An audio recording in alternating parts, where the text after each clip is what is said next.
ನಮಸ್ಕಾರ ಸ್ನೇಹಿತರೆ, ಇವತ್ತು ಬಂದಿರೋಂಥ ಜಾಗ 8.5 ಎಕರೆ. ಇದು ಒಂದೇ ಸ್ಟ್ರೈಟು ತೆಂಗಿನ ಮರ ಕಾಣ್ತೈತೆ, ಅಲ್ಲಿ ತನಕ ಇದೆ. ಈಸ್ಟ್ ಫೇಸು ರಸ್ತೆ ಬಂದು ನಾರ್ತ್ಗೆ. ಇದು ಪರ್ಚೇಸ್ ಮಾಡಿರೋ ರಸ್ತೆ. ಇಲ್ಲಿಂದ ಒಂದೆರಡು ಪೀಸ್ ಮಾತ್ರ. ಅಲ್ಲಿಂದ ಮ್ಯಾಪಲ್ಲಿ ಐತೆ. ತಾರ್ ರೋಡಿಂದ 1 ಕಿಲೋಮೀಟ್ರ್ ಆಗುತ್ತೆ. 33 ಅಡಿ ರಸ್ತೆ ಇದೆ.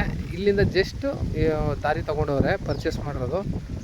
ನೋಡಿ, ಸುತ್ತ ತೋಟಗಳೇ ತುಂಬ ಚೆನ್ನಾಗಿದೆ. ಇದು ಬೆಂಗಳೂರಿಂದ ಇಲ್ಲಿಗೆ ಜಮೀನಿಗೆ 160 ಕಿಲೋಮೀಟ್ರ್ ಆಗುತ್ತೆ. ಮೈಸೂರಿಂದ 75 ಕಿಲೋಮೀಟ್ರ್ 80 ಕಿಲೋಮೀಟ್ರ್ ಆಗುತ್ತೆ. ಅನೂರಿಂದ 10 ಕಿಲೋಮೀಟ್ರ್ ಆಗುತ್ತೆ. 8ರಿಂದ 10 ಕಿಲೋಮೀಟ್ರ್ ಆಗುತ್ತೆ. ಜಮೀನು ಅದು ತುಂಬ ಚೆನ್ನಾಗಿದೆ. ಪ್ಯೂರ್ ರೆಡ್ ಮಣ್ಣು. ನೋಡಿ, ಸುತ್ತ ತೋಟಗಳೇ. ತೆಂಗಿನ ತೋಟ ಐತೆ ನೋಡಿ, ಅಲ್ಲಿ ಲಾರಿ ಹೋಗ್ತೈತೆ, ಅದೇ ಮೇಯ್ನ್ ರೋಡು. ಅಲ್ಲಿಂದ ಹೆಚ್ಚು ಕಡಿಮೆ ಒಂದು ಜಮೀನು ಬಿಟ್ಟರೆ 2ನೇ ಜಮೀನೇ. ಅಂದರೆ ರಸ್ತೆ ಮಾತ್ರ ಈ ಕಡೆಯಿಂದ ಬರಬೇಕು. ಸುತ್ತ ತೋಟಗಳೇ ಸ್ನೇಹಿತರೆ. ನೋಡಿ, ಪಪಾಯ ಹಾಕಿ ತುಂಬ ಚೆನ್ನಾಗಿದೆ. ಮಳೆ ಆಗಿಲ್ಲ, ಅದರಿಂದ ಒಂದು ಸ್ವಲ್ಪ ಈ ಥರ ಕಾಣ್ತಿದೆ. ಜಮೀನಂತೂ ಪ್ಯೂರ್ ರೆಡ್ ಮಣ್ಣು. ಒಳ್ಳೆ ವ್ಯೂ ಲೊಕೇಶನ್ ಇದೆ. General property, single owner. ನೋಡಿ, ಸುತ್ತ ತೆಂಗು, ಪಪಾಯ, ಬಾಳೆ ಹಾಕ್ಕೊಂಡು ಬೆಳೀತಾ ಇದ್ದಾರೆ. ಅವ್ರದ್ದೇನೆ ಇದು ಜಮೀನು. ಮೊದಲು ಮಾರಿಬಿಟ್ಟಿದ್ದಾರೆ. General property.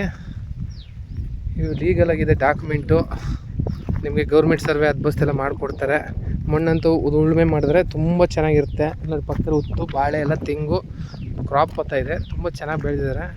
ಪಕ್ಕದಲ್ಲಿನೂ ಉತ್ತಿದ್ದಾರೆ. ಆ ಕಡೆ ಜಾಗ ಮಾತ್ರ ತುಂಬ ಚೆನ್ನಾಗಿದೆ. ಜಾಗ ಒಳ್ಳೆ ನೀರಾಗುತ್ತೆ. ಸುತ್ತ ತೋಟಗಳಿದೆ, ನೀರಿಗೇನು ತೊಂದರೆ ಇಲ್ಲ. ಇಲ್ಲಿ ಪಕ್ಕದಲ್ಲಿ ಒಂದು 5 ಕಿಲೋಮೀಟ್ರಲ್ಲಿ ಡ್ಯಾಮ್ ಇದೆ, ಅಜ್ಜಿಪುರ ಡ್ಯಾಮ್ ಅಂತ. ಅಲ್ಲಿ ಕೆನಲ್ಸ್ಗಳೆಲ್ಲ ನೀರು ಬಿಡ್ತಾರೆ.